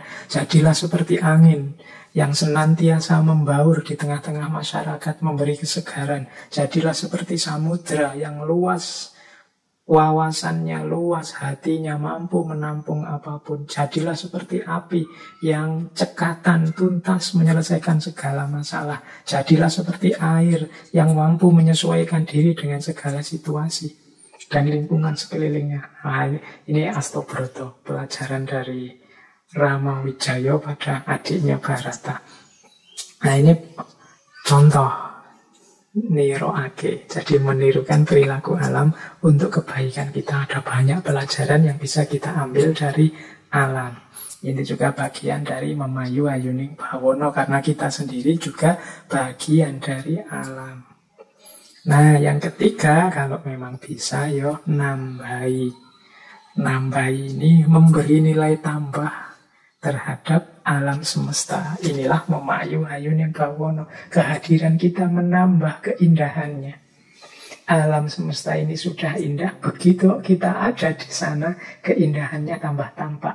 Alam ini sudah rapi, kita hadir ke sana, tambah rapi, karena kita dengan akal budi kita ikut menyumbang menata kerapian-kerapiannya. Alam semesta ini sudah bermanfaat, tapi kehadiran kita membuat alam ini tambah manfaatnya berlebih-lebih dengan kemampuan kita mengelola apa yang ada di dalamnya. Itulah memayu ayuning bawono. Jadi bagaimana cara untuk kita mampu memayu ayuning bawono? Bisa dengan cara niteni atau niroake. Alhamdulillah kalau bisa nambahi. Baik, ini waktunya sudah mepet. Mungkin sebenarnya masih bisa kita panjang-panjangan lagi kalau memang bisa ditambah contoh-contoh bagaimana manusia Jawa bisa mengambil pelajaran dari simbol-simbol alam. Tadi kan ada penjelasan bahwa masyarakat Jawa itu diantara cirinya suka dengan simbolisme. Maka banyak sekali sebenarnya kalau dari selat, dari babat itu bagaimana segala yang ada di sekeliling kita dalam ekosistem kita itu bisa dijadikan pelajaran. Kalau teman-teman dulu mengikuti sesinya Sunan Kalijogo itu bagaimana bajaknya sawah, bagaimana cangkul, bagaimana baju, bagaimana setiap alat dalam gamelan itu ternyata di baliknya mengandung nilai-nilai filosofi, diberi makna-makna. Ini salah satu cara juga bagaimana orang Jawa memuliakan alam dengan memberinya makna-makna, tidak sekedar dianggap sebagai barang tidak berguna atau barang yang hanya untuk mendukung hidupnya manusia saja. Itu salah satu contoh bagaimana cara masyarakat Jawa untuk menghormati ekosistemnya dengan cara memposisikannya sebagai sumber belajar, sebagai simbol yang dibaliknya ada makna-makna dalam yang harus digali. Baik, kita lanjutkan lagi. Kalau tadi mungkin strategi-strateginya, sekarang kita bahas bagaimana kemudian versi masyarakat Jawa tentang sikap yang ideal kepada alam. Ini menurut catatan saya dari berbagai sumber, secara umum ada dua jalan ideal untuk kita saat kita berhadapan dengan alam.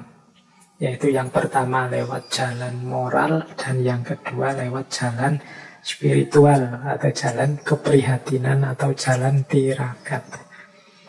Yang pertama jalan moral, laku moral. Seperti saya jelaskan tadi di awal, di antara worldview-nya masyarakat Jawa itu adalah sangat mengedepankan kesusilaan, toto kromo subosito, termasuk pastinya berhadapan dengan alam. Maka di depan alam, seorang manusia juga hendaknya bertoto kromo. Ada beberapa aspek laku moral yang penting ketika kita berhadapan dengan alam. Ada yang positif, ada yang negatif. Yang positif itu misalnya kita harus tepo sliro dan bisa rumangsa. Tepo sliro itu berarti kita bisa menempatkan diri secara tepat. Tepo itu, tepak, sliro itu awak.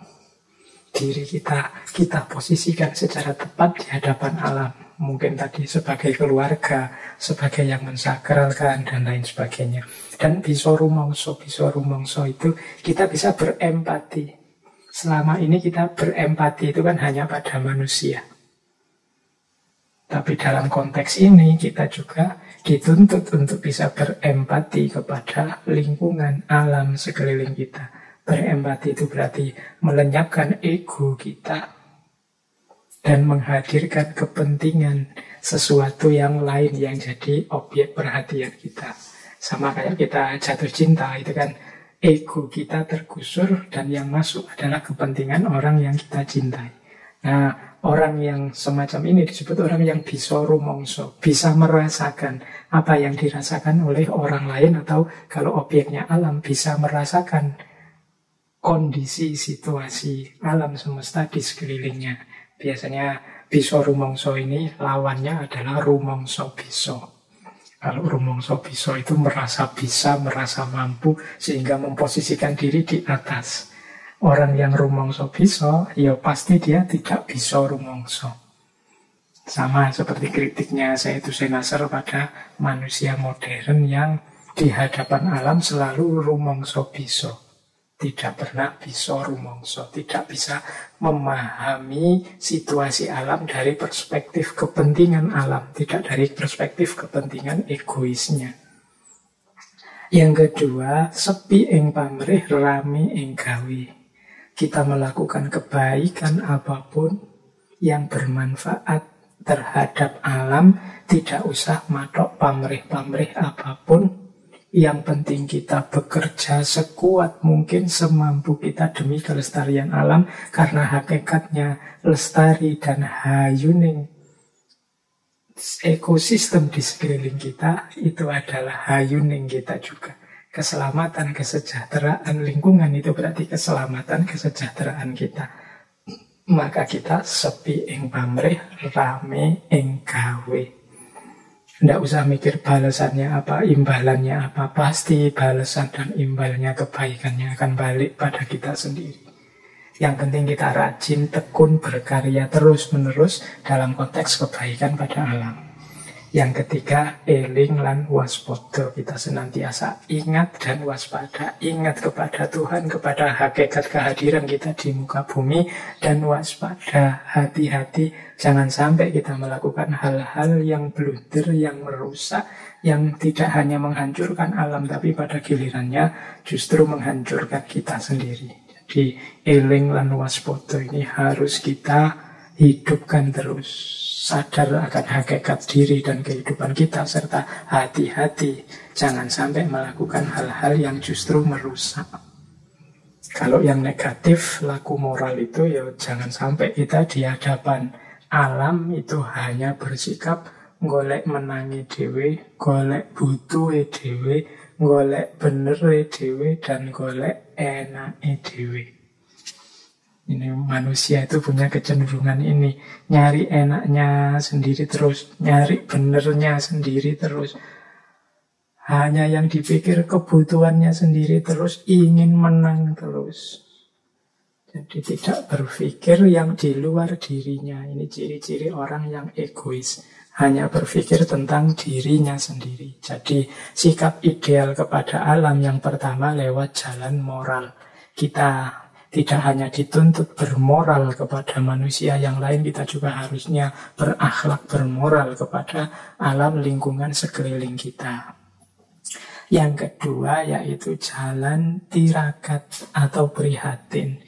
Ini kalau masyarakat Jawa terkenal sekali dengan istilah tirakat dan prihatin ini. Maksudnya apa sih tirakat dan prihatin itu? Kita mampu mengendalikan diri untuk memperoleh kebahagiaan yang lebih panjang dan lebih hakiki. Persis logikanya seperti orang puasa.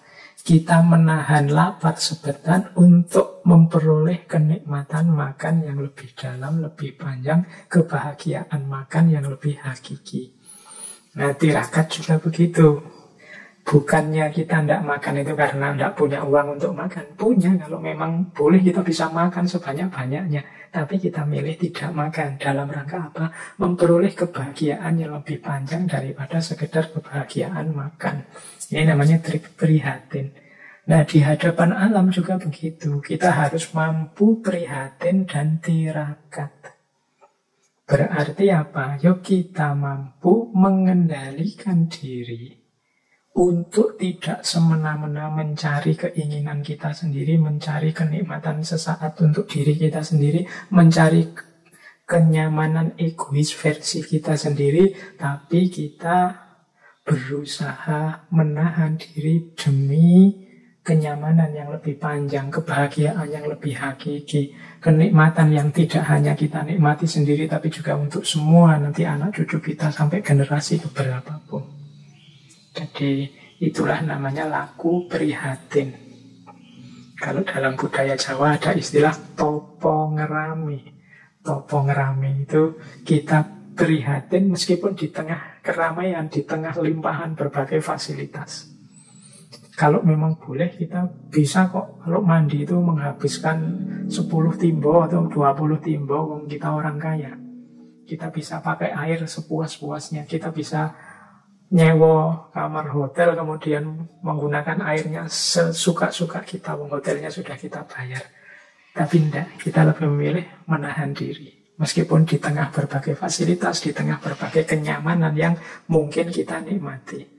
Jadi ini jalan kedua. Berarti kalau mengikuti budaya Jawa ya, dalam hal penikmatan kita terhadap alam, dalam hal menuruti keinginan-keinginan egois kita di hadapan alam, hendaknya kita mau prihatin dan tirakat.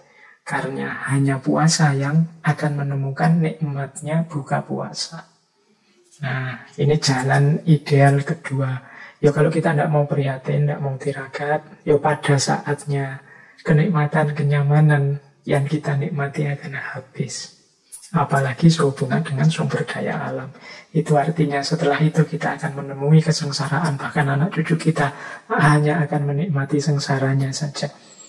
Jadi kalau kita hanya berpikir pendek, demi egoisme kita ingin menangi dewe, butuhe dewe, benere dewe, enake dewe, ya sudah nanti panen kita tidak akan jauh-jauh dari itu semua. Kita akan menemukan kesulitannya, kita akan menemukan kerumitan hidup kita karena habisnya fasilitas-fasilitas yang diberikan oleh alam ekosistem sekeliling kita, ya karena kita sendiri yang merusak dan menghabiskannya. Jadi yuk sedikit-sedikit lah mari kita mulai latihan prihatin, latihan tirakat. Orang-orang besar, orang-orang sukses zaman dulu, kalau teman-teman mau belajar biografi mereka, itu pasti akan ketemu fase-fase hidup di mana mereka prihatin dan tirakat. Sehingga nanti kemudian mereka memanen buah dari keprihatinan dan ketirakatan itu.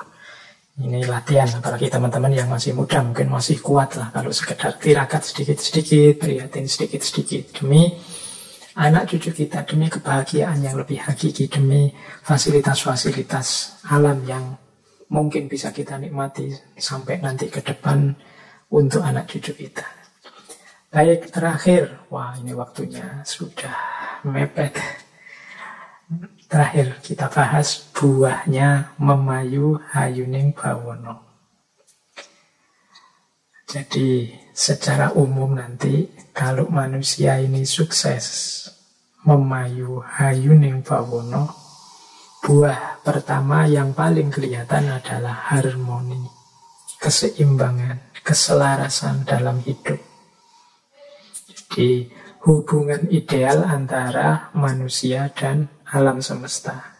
Yang ini nanti akan menjadi kunci perjalanan manusia menuju Tuhan. Ini seperti sastra gending tadi.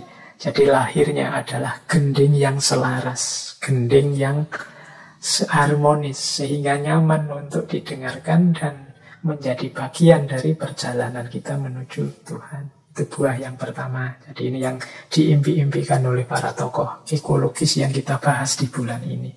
Hidup yang harmonis dan seimbang. Yang ini akan membahagiakan manusia pada akhirnya, membuat alam semesta juga lestari dan mengundang ridhonya Allah, ridhonya Tuhan, sehingga perjalanan manusia ilaihi roji'un semakin lancar. Yang kedua, buah dari memayu hayuning bawono adalah sejatining manungso. Sejatining manungso itu kalau dalam bahasa filsafat Islam mungkin ada istilah insan kamil atau jalmo utomo, manusia yang utama. Mengapa lahir manusia yang utama? Ya karena manusia inilah yang mampu menjalin hubungan yang harmonis, ideal dengan semesta. Manusia yang mampu memperindah-indahnya alam semesta. Manusia yang dengan laku moral, dengan laku tiragatnya mampu melahirkan keseimbangan dalam hidup. Jadi dari sisi makrokosmos akan muncul harmoni, dari sisi mikrokosmos akan lahir seorang insan kamil. Ada beberapa sesi kita secara khusus membahas tentang insan kamil ini dari beberapa tokoh filsafat Islam seperti Ibnu Arabi maupun Muhammad Iqbal atau Ali Syariati. Nah, terakhir dari ranah ilahiyah, kesuksesan, keberhasilan seseorang memayu hayuning bawono merupakan manifestasi dari terjadinya manunggaling kawula Gusti. Manunggaling kawula Gusti sini tidak harus diartikan terlalu rumit dan terlalu dalam konteks wah ini ajaran-ajaran sesat atau apa. Tapi mudahnya manunggaling kawula Gusti di sini diartikan adalah ketika bersatu kehendak Tuhan dan kehendak hamba. Jadi ketika manusia melakukan kehidup yang memayu hayuning bawono, ini kan berarti dia sedang menjalankan kehendak Tuhan. Memang tugasnya manusia di muka bumi sebagai khalifah itu antara lain ya melestarikan alam semesta, momong alam semesta, atau memayu hayuning bawono ini. Berarti manusia yang mampu memayu hayuning bawono berarti kehendaknya sudah sama dengan kehendaknya Tuhan. Sudah satu, sudah manunggal. Berarti dia hidup dengan kehendak Tuhan. Kehendak dia sama dengan kehendak Tuhan. Kalau sudah sama dengan itu berarti kan satu. Di situ terjadi manunggal antara kawula dan Gusti. Keinginan Gusti adalah keinginan hamba. Jadi satu sekarang. Nah, jadi ketika seseorang mampu menghidupkan memayu hayuning bawono, dari sisi alam semesta terjadi harmoni. Dari sisi manusia lahir insan kamil, secara ilahiyah muncullah fenomena manunggalnya kawula dan Gusti, bersatunya keinginan Tuhan dan keinginan hamba. Berarti manusia ini sudah ada di jalur yang benar dalam rangka ilaihi roji'un, berjalan menuju Allah. Baik, teman-teman, semoga beberapa penjelasan tadi bisa sedikit-sedikit nambah wawasan kita tentang bagaimana itu memayu hayuning bawono. Ya mesti saja yang saya sampaikan ini ada yang tepat, ada yang mungkin sedikit-sedikit meleset, atau bahkan ada yang tidak cocok dengan teman-teman mungkin yang sudah menggali juga wawasan-wawasan dalam bidang yang sama. Ya, tugas kita memang untuk selalu saling belajar, saling memberi masukan, saling meluaskan wawasan. Semoga sedikit tambahan dari saya ini bisa nambah wawasan hidup ideal teman-teman. Apalagi untuk bulan ini, temanya menurut saya salah satu tema yang penting untuk hidup kita, yaitu tema bagaimana bersikap di hadapan alam. Baik, teman-teman, saya kira sesi malam hari ini bisa kita akhiri. Ini sesi terakhir untuk akhlak terhadap alam. Minggu depan kita akan masuk ke tema yang berbeda. Yo, lain waktu kita akan lanjutkan lagi entah kapan tema-tema tentang ekologi ini.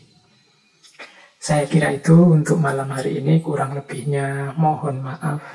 Wallahul muwaffiq, wallahu a'lam bishawab. Wassalamualaikum warahmatullahi wabarakatuh.